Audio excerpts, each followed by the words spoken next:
Welcome to శ్రీగీజ. ప్రతిరోజు మనం ఒక యోగి ఆత్మకథ పుస్తకంలో ఎన్నో అంశాలని తెలుసుకుంటున్నాము. అద్భుతమైన జ్ఞానాన్ని ఇచ్చే ఈ గురు శిష్యుల బంధం ఎంత అద్భుతంగా ఉందో మనం తెలుసుకుంటున్నాం. అందులో ఎన్నో రకాల విషయాల్ని మనం ప్రతిరోజు వింటున్నాం. ఆ వింటున్నది మనం ప్రతి ఒక్కరికి షేర్ చేయాలి. వింటున్నాం, నచ్చింది లైక్ చేయాలి. షేర్ చేయడం, సబ్స్క్రైబ్ చేసుకోవడం ద్వారా మీకు ప్రతిరోజు అవన్నీ వస్తూ ఉంటాయి, ఆ వీడియోస్ అన్నీ. కాబట్టి మాస్టర్స్, మీ నాలెడ్జ్ని ఇతరులకు పంచండి, షేర్ చేయండి అందరికీ. Okay masters. పండగ రోజున శ్రీ యుక్తేశ్వర్ గారి 2వ అంతస్తులో జరుగుతున్న సంకీర్తనం కింద ఆవిర్లు కక్కుతున్న గుండెగల మధ్య పనిచేయడం వంట వాళ్ళకు కూడా ఉత్తేజం కలిగిస్తుంది. తోటి శిష్యులు, నేను ఆనందాతిశయాలతో చేతులతో తాళం వేస్తూ కీర్తనలు పాడాం. పొద్దుగూకే వేళకు కొన్ని వందల మంది కిచడీ, కూర, పరమాన్నాలతో సంతర్పణ పూర్తి చేశాం. ముంగిట్లో 6 బయట జంబుకానాలతో పరిచాం. కొద్దిసేపటికి శ్రీ యుక్తేశ్వర్ గారి నోటి నుంచి వెలువడే జ్ఞానోపదేశం ప్రశాంతంగా ఆలకించడానికి చుక్కలు మెరిసే ఆకాశం కింద ఆసీనులయ్యారు. ఆయన బహిరంగోపన్యాసం క్రియాయోగానికి ఆత్మగౌరవం, ప్రశాంతత, దృఢ నిశ్చయం, సాదా భోజనం, క్రమబద్ధకమైన వ్యాయామం గల జీవితానికి ఉన్న విలువలను నొక్కి చెప్పుతున్నాయి. తరువాత శిష్యుల్లో కొందరు కొన్ని దైవ సూత్రాలు, గానాలు చేశారు. గాఢ తత్పరత కలిగే ఆ సంకీర్తనలతో సమావేశం సమాప్తమయ్యింది. 10 గంటల నుంచి అర్ధరాత్రి వరకు ఆశ్రమవాసులు వంటపాత్రలను తోమి ముంగిల్లో ఖాళీ చేశారు. గురుదేవులు నన్ను దగ్గరకు పిలిచారు. ఈరోజు ఉత్సవ సన్నాహాల్లో వారం రోజుల పాటు నువ్వు ఆనందంగా చేసిన శ్రమకు నాకు సంతోషంగా ఉంది. నువ్వు నా దగ్గర ఉండాలని ఉంది. ఈ రాత్రికి నువ్వు నా పక్కలో పడుకోవచ్చు అన్నారు. నాకు వస్తుందని ఎన్నడూ అనుకోని మహావద అవకాశం ఇది. మేము కొంతసేపు గాఢమైన దివ్య ప్రశాంత స్థితిలో కూర్చున్నాం. ఇక నిద్రకు ఉపక్రమిస్తూ మేము పడుకున్న సమయానికి 10 నిమిషాలకి గురుదేవులు లేచి మామూలు దుస్తులు వేసుకోవడం ప్రారంభించారు. ఏమిటి గురుదేవా అన్నా. గురుదేవులు పక్కన పడుకొని నిద్రపోవడం గల ఆనందం హఠాత్తుగా మాయమైనందుకు, సరైన రైలు బండి సరైన టైంకి రాకపోవడంతో రైలు బండి తప్పిపోయిన విద్యార్థులు కొంతమంది కాసేపట్లో ఇక్కడికి వస్తారనుకుంటాను. భోజనం సిద్ధం చేసి పెట్టుకుందాం అన్నారు. గురూజీ, అర్ధరాత్రి 1 గంటకి ఎవరూ రారండి అన్నాను. నువ్వు పడుకో, ఇంతవరకు చాలా కష్టపడి పనిచేశావు. నేను మటుకు వంట చేయడానికి వెళ్తున్నాను అన్నారు. శ్రీ యుక్తేశ్వర్ గారి కంఠంలో స్థిర నిశ్చయం పొడగట్టేసరికి నేను చటుక్కున పైకి గెంతి ఆయన వెనకాలే వంటగదిలోకి వెళ్ళాను. రోజు వాడుకునే చిన్న వంటగది 2 అంతస్తుల్లో లోపల బాల్కనీలో ఆనుకొని ఉంది. కాసేపట్లో బియ్యం, పప్పు ఉడుకు పట్టించాం. మా గురుదేవులు ఆప్యాయంగా చిరునవ్వు నవ్వారు. ఈవేళ రాత్రి నువ్వు అలసటని, కష్టతర కార్యభయాన్ని జయించావు. ఇక ముందు ఎన్నడూ వాటి వల్ల నువ్వు ఇబ్బంది పడవు. ఇలా ఆయన యావజ్జీవిత ఆశీర్వచనాలు పలుకుతూ ఉండగా ముంగిట్లో అడుగుల అలికిడి వినిపించింది. నేను పరిగెత్తుకుంటూ కిందకి వెళ్ళి వచ్చిన విద్యార్థి బృందాన్ని లోపల ప్రవేశపెట్టాను. తమ్ముడు, ఈ సమయంలో గురువుగారిని ఇబ్బంది పెట్టాలంటే మనసు ఎంతో పీకుతుంది తెలుసా. రైలు వేళల విషయంలో మేము పొరపాటు చేశాం, కానీ గురుదేవుల దర్శనం చేసుకోకుండా తిరిగి ఇంటికి వెళ్ళలేమనిపిస్తుంది అన్నారు ఆయన. మీకోసమే చూస్తున్నారాయన, మీకోసం వంట కూడా చేస్తున్నారు అన్నాను. శ్రీ యుక్తేశ్వర్ గారి స్వాగత స్వరం కణుగున మోగింది. దిమ్మెరిపోయిన అతిథులు వంటింట్లోకి తీసుకువెళ్ళాం. మిలమిలా మెరుస్తున్న కళ్ళతో గురుదేవులు నా వైపు చూశారు. ఇప్పుడు నువ్వు ఇద్దరు చెప్పినవి టైపారు చేశావు కనుక మన అతిథులు నిజంగానే బండి తప్పిపోయినందుకు తృప్తి పడుతున్నాం అనడంలో సందేహం లేదు. ఒక అరగంట తర్వాత నేను దేవుడి లాంటి గురువుగారి పక్కన నిద్రపోయే భాగ్యం ఆనందంగా ఎదురు చూస్తూ ఆయన వెంబడే ఆయన పడగదికి వెళ్ళాను. ఒకరోజు ముకుంద, నువ్వు జ్యోతిష్య సంబంధమైన దండకడియం ఒకటి ఎందుకు సంపాదించకూడదు అన్నారు. అంటే గ్రహ దోష నివారకమైన ఒక కడియం వేసుకోమన్నారు. నేను సంపాదించాలా గురుదేవ, జ్యోతిష్య శాస్త్రం మీద నాకు నమ్మకం లేదండి అన్నారు. నమ్మకం అన్నది కాదు ఇక్కడ ప్రశ్న. ఏ విషయాన్ని గురించైనా మనిషి ఏర్పరచుకోవాల్సిన శాస్త్రీయ దృక్పథం. ఆ విషయం సత్యమా కాదా? గురుత్వాకర్షణ నియమం న్యూటన్ తరువాత ఎంత సమర్థవంతంగా పనిచేసిందో ఆయనకు ముందు కూడా అలాగే పనిచేసింది. విశ్వ నియమాలు మానవుడికి నమ్మకం అనే ఒప్పుదల ఉంటే కానీ పని చేయలేకపోయినట్లయితే ఈ విషయం గందరగోళం అయిపోయేది. తెలిసి తెలియని పండితులని సనాతనమైన ఖగోళ శాస్త్రాన్ని అప్రతిష్ట పాలు చేశారు. జ్యోతిష్య శాస్త్రము, గణిత శాస్త్రంలోని తాత్వికంగా కూడా గాఢమైన అవగాహన ఉన్నవాళ్ళు తప్ప తక్కిన వాళ్ళు సరిగ్గా గ్రహించలేనంత విశాలమైనది. అజ్ఞానులు అంతరిక్ష లోకానికి తప్పుగా గ్రహించి అక్కడ అక్షరాలు బదులు పిచ్చిగీతలనే చూసినట్లయితే అపరిపూర్ణమైన ఈ ప్రపంచంలో అది సహజమే అని అనిపిస్తుంది.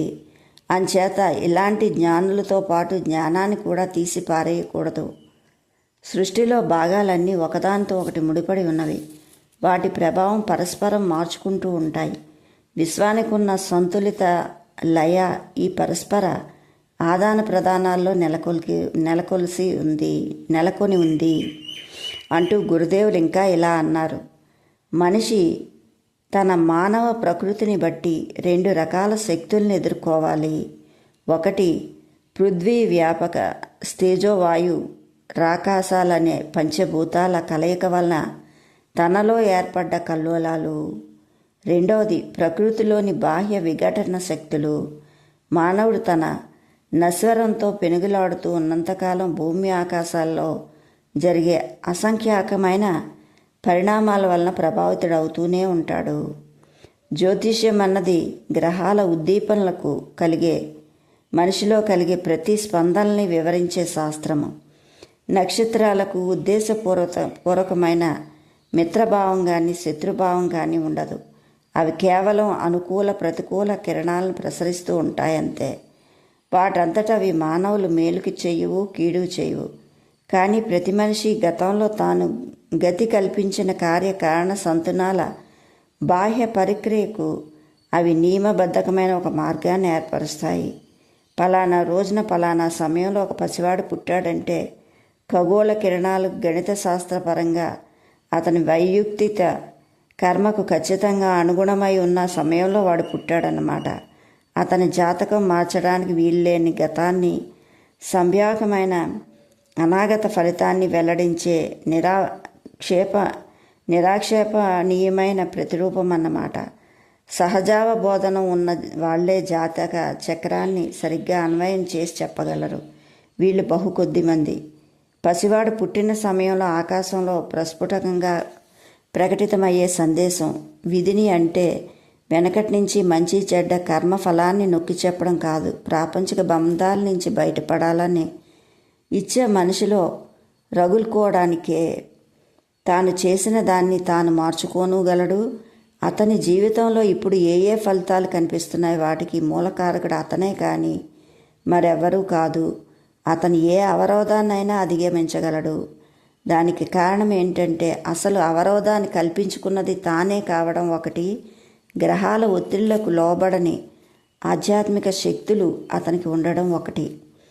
జ్యోతిష్యం మీద మూఢభక్తిని మనిషి యాంత్రిక మార్గదర్శకత్వం మీద గుడ్డిగా ఆధారపడే మరమనిషిలా తయారు చేస్తుంది. కానీ వివేకవంతుడు తన భక్తి ప్రవత్తులను సృష్టి మీద నుంచి, సృష్టికర్త మీద నుంచి మళ్లించి ఒక గ్రహాన్ని ఓడిస్తాడంటే తన గతాన్ని వమ్ము చేశాడు. పరమాత్మతో తనకు గల ఏకత్వాన్ని అతను ఎంత ఎక్కువగా గ్రహిస్తూ ఉంటే భౌతిక ప్రపంచం అతని మీద ప్రాబల్యం వహించడం అంతగా తగ్గుతూ ఉంటుంది. ఆత్మ ఎప్పుడూ స్వేచ్ఛగా ఉండేదే. దాని పుట్టుక లేదు కనుక చావు లేదు. గ్రహ నక్షత్రాలు దాని మీద ఆధిపత్యం వహించలేవు. గ్రహ నక్షత్రాలు దాని మీద ఆధిపత్యం వహించలేవు. మనిషి అంటే ఆత్మ, దానికో శరీరం ఉంది. అతను తానెవరో సరిగ్గా తెలుసుకున్నప్పుడు నిర్బంధకాలని అన్నిటినీ విడిచిపెట్టేస్తాడు.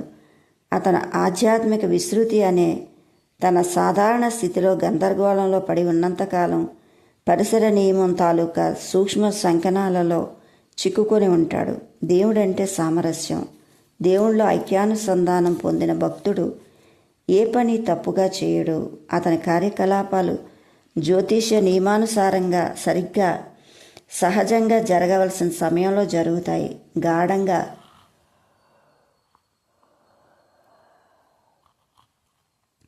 గాఢంగా ప్రార్థన ధ్యానం చేసిన తర్వాత అతని దివ్య చైతన్యంలో సంపర్కం ఏర్పడుతుంది.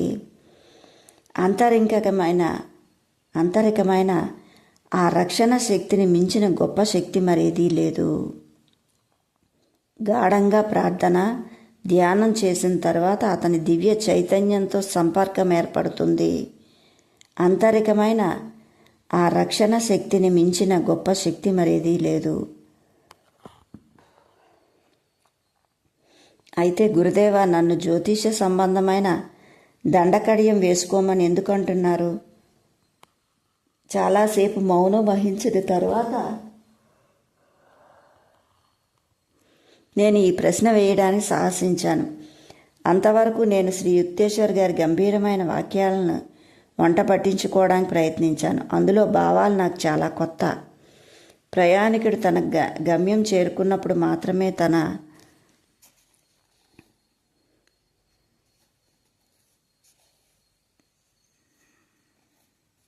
తీసిపారేయడం సబబు. ప్రయాణం సమయంలో సదుపాయంగా ఉండడం వలన అయితేనేమి అతను లాభం పొందుతాడు. మానవుడు నివాసం ఉండే కాలాన్ని తగ్గించడానికి సనాతన ఋషులు అనేక మంది ఎన్నో మార్గాలు కనిపెట్టారు. జ్ఞాన సాధనలో నేర్పుగా సర్దుబాటు చేయగల కొన్ని యాత్రిక లక్షణాలు, కర్మసూత్రాలు ఉన్నాయి. ఏదో ఒక విశ్వ నియమాల ఉల్లంఘన వలనే మానవులు కష్టాలు వస్తూ ఉంటాయి. మనిషి ఈశ్వరుడు సర్వశక్తిమత్వాన్ని నిరాదరించకుండానే ప్రకృతి నియమాల్ని పాటించాలని పవిత్ర గ్రంథాలు సూచిస్తున్నాయి. ప్రభు, నిన్నే నమ్ముకున్నాను, నువ్వు నాకు సహాయం చేయగలవని నాకు తెలుసు. అయినా నేను చేసింది ఏ తప్పైనా సరిదిద్దుకోకుండా కోవడానికి నేను సాయశక్తిలా ప్రయత్నం చేస్తానని చెప్పాను అతను. ప్రార్థన వలన, సంకల్ప శక్తి వలన, ధ్యాన యోగం వలన, సాధు సత్పురుషులతో సంప్రదింపుల వలన, జ్యోతిష్య సంబంధమైన కడియాలు వేసుకోవడం వలన, అనేక సాధనల ద్వారా వెనుకటి తప్పుల వలన కలిగిన దుష్ఫలితాలను చాలా వరకు తగ్గించుకోవచ్చు లేదా నశింపు చేసుకోవచ్చు. పిడుగుపాటు వలన తగిలే అదురు దెబ్బకు తట్టుకోవడానికి ఇంటికి రాగి తీగ అమర్చినట్లయితే దేహం అనే దేవాలయానికి కూడా కొన్ని పద్ధతులు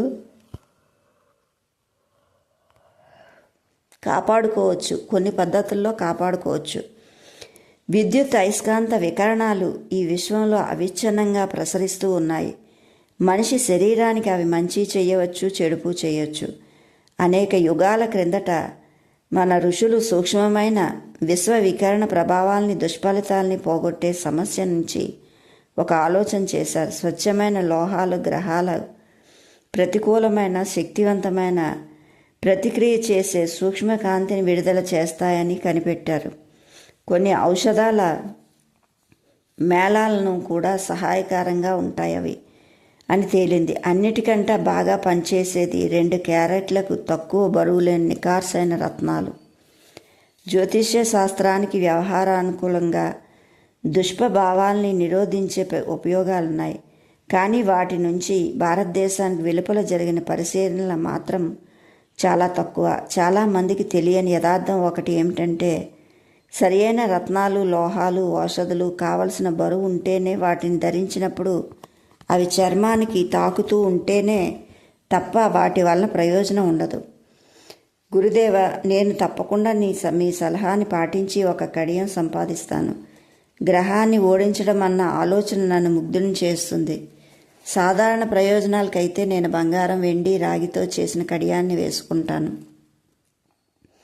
కానీ ఒక నిర్దిష్ట ప్రయోజనం కోసం, సాధారణ ప్రయోజనాలకైతే నేను బంగారం, వెండి, రాగితో కలిపి చేసిన కడియం వేసుకోమంటాను. కానీ ఒక నిర్దిష్ట ప్రయోజనం కోసం నువ్వు వెండి సీసంతో చేసింది సంపాదించాలి అని చెప్తూ శ్రీ యుక్తేశ్వర్ గారు జాగ్రత్త కోసం కొన్ని సూచనలు కూడా చేశారు.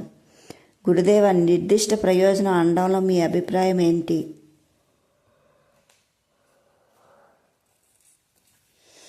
గ్రహాలు త్వరలో నీ మీద అమిత్ర భావంతో చూపించబోతున్నాయి ముకుంద. భయపడకు, నీకు కాపుదల ఉంటుంది. సుమారు 1 నెలల్లో నీ కాలేయం నిన్ను చాలా బాధ పెడుతుంది.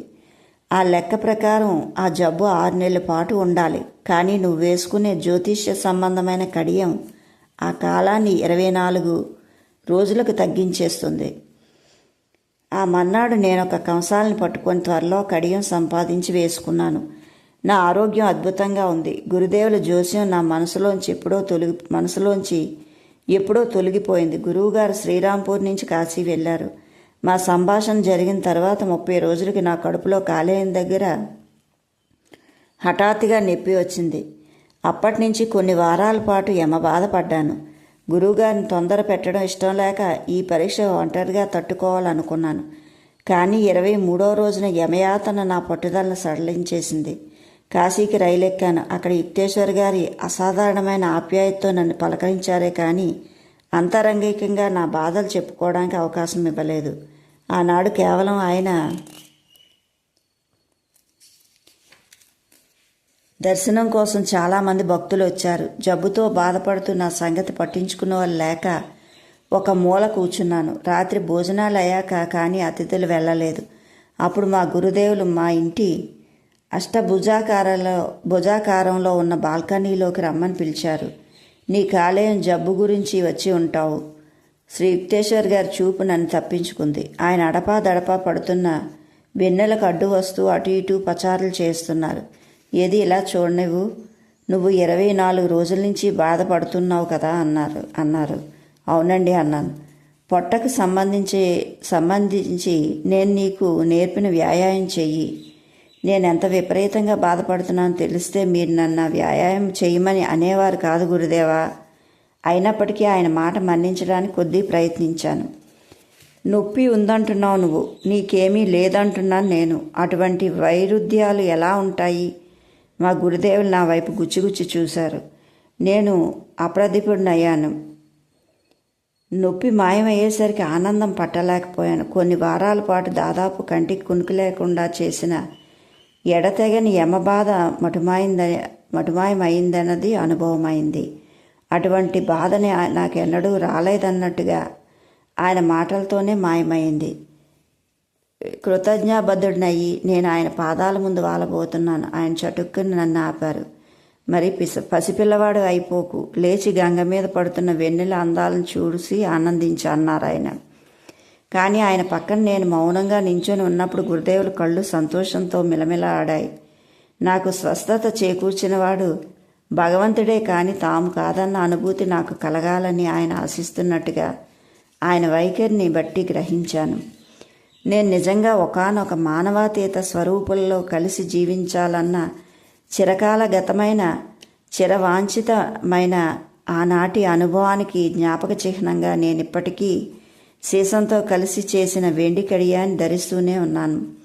తరువాత కొన్ని సందర్భాల్లో నేను రోగ విముక్తుడిని కోసం నా స్నేహితుల్ని శ్రీరామ్ యుక్తేశ్వర్ గారి దగ్గర తీసుకువెళ్ళినప్పుడు ఆయన రత్నాలు ధరించమని కానీ కడియం వేసుకోమని కానీ తప్పకుండా చెప్పేవారు. వాటిని వాడడం జ్యోతిష్య శాస్త్రం వల్ల కలిగిన లాభం అంటూ మెచ్చుకునేవారు. జ్యోతిష్య శాస్త్రానికి గురించి నాకు చిన్నప్పటి నుంచి వ్యతిరేక అభిప్రాయం ఉండేది. దానికి కారణం కొంతవరకు చాలామంది దాన్ని గుడ్డిగా అనుసరిస్తారన్న సంగతి నేను గమనించడం ఒకటి. నువ్వు 3 సార్లు పెళ్లి చేసుకుంటావు, 2 సార్లు భార్యను పోగొట్టుకుంటావు అంటూ మా ఇంటి సిద్ధాంతి గారు జోస్యం చెప్పడం ఒకటి. వివాహత్రయానికి బలి కాబోయే మేకలా బాధపడుతూ ఆ విషయాన్ని గురించి తీవ్రంగా ఆలోచించాను. నీ రాత ఎలా ఉంటే అలా జరుగుతుందని సరిపెట్టుకోవడం మంచిదని వ్యాఖ్యానించారు మా అనంతుడు అన్నయ్య. నువ్వు చిన్నతనంలో 3 సార్లు ఇల్లు విడిచి హిమాలయాల వైపు పారిపోతున్నావని కానీ బలవంతంగా మీద నిన్ను తిరిగి తీసుకొని నీ జాతకంలో రాసి ఉంది. సరిగ్గా అలాగే జరిగింది. నీ పెళ్లి విషయంలో చెప్పిన జోస్యం కూడా అలాగే నిజమై తీరుతుంది అన్నాడు. ఈ జోస్యం పూర్తిగా అబద్ధమని ఒకనాటి రాత్రి నాకు స్పష్టంగా అంతఃస్ఫురణ కలిగింది. నా జాతకం రాసిన కాగితం చుట్టను కాల్చేసి దాన్ని బూడిద ఎత్తి ఒక కాగితం సీసాలో పోసి దాని మీద ఇలా రాశాను: పూర్వ కర్మ బీజాల్ని దివ్య జ్ఞానాగ్నిలో కాలిస్తే కనుక అవి మళ్ళీ మొలకెత్తలేవు. ఆ సంచి స్పష్టంగా కనబడే చోట పెట్టాను. అనంతుడు వెంటనే నా ప్రతిఘటన వాక్యాన్ని చదివాడు. నువ్వు జాతక కాగితాన్ని కాల్చినంత సులువుగా సత్యాన్ని నాశనం చేయలేవు అంటూ వెటకారంగా నవ్వాడు మా అన్నయ్య. నేను పెద్దవాడిని కాకముందు మా వాళ్ళు నాకు పెళ్లి చేయడానికి 3 సార్లు ప్రయత్నం చేయడం యథార్థమే. దేవుడి మీద నాకున్న ప్రేమ గతాన్ని బట్టి జ్యోతిష్య శాస్త్రం ఇచ్చే ప్రోత్సాహం కన్నా చాలా ఎక్కువ అన్న సంగతి తెలిసి నేను ప్రతిసారి వాళ్ళ పథకాలకు లోబడకుండా తప్పుకున్నాను. మానవుడి ఆత్మ సాక్షాత్కారం ఎంత ఎక్కువ గాఢమైతే అంత ఎక్కువగా అతడు సూక్ష్మ ఆధ్యాత్మిక స్పందనలతో విశ్వాన్నంతటినీ ప్రభావితం చేస్తాడు. తాను మాత్రం దిగ్విషయ చాంచల్యానికి అంత తక్కువగా ప్రభావితుడవుతాడు. గురుదేవులు చెప్పిన ఈ మాటలు తరచూ జ్ఞప్తికి వస్తూ నాకు ఉత్తేజం కలిగిస్తూ ఉంటాయి. అప్పుడప్పుడు నేను గ్రహస్థితులను బట్టి నా జీవితంలో అత్యంత దుష్కారాలు ఏవైతే గమనించి గ్రహించి చెప్పమని జ్యోతిష్యులను అడుగుతూ ఉండేవాడిని. అయినా ఆ కాలంలో నేను ఏ పని తలపెట్టినా దాన్ని నెరవేరుస్తూ ఉండేవాడిని. అటువంటి సమయాల్లో అసాధారణమైన కష్టాలను ఎదుర్కోవడానికి కానీ తరువాత విజయం సిద్ధించేది కాదన్న మాట నిజం. కానీ ప్రగాఢ విశ్వాసం సమర్థనీయమైనదే అని ఎప్పుడూ రుజువవుతూ ఉండేది. దైవ రక్షణ మీద విశ్వాసం మానవుడికి దైవం ఇచ్చిన సంకల్ప బలానికి సరిగ్గా ఉపయోగించుకోవడం అన్నది 2 గ్రహస్థితుల ప్రభావం కన్నా ఎక్కువ బలిష్టమైనది. ఓకే మాస్టర్స్, నెక్స్ట్ ఎపిసోడ్లో ఇంకా మరికొన్ని విషయాలు తెలుసుకుందాం. Thank you. సబ్స్క్రైబ్ చేయండి, లైక్ చేయండి, షేర్ చేయండి. మీ జ్ఞానాన్ని అందరికీ పంచడం చాలా అవసరం. Thank you masters.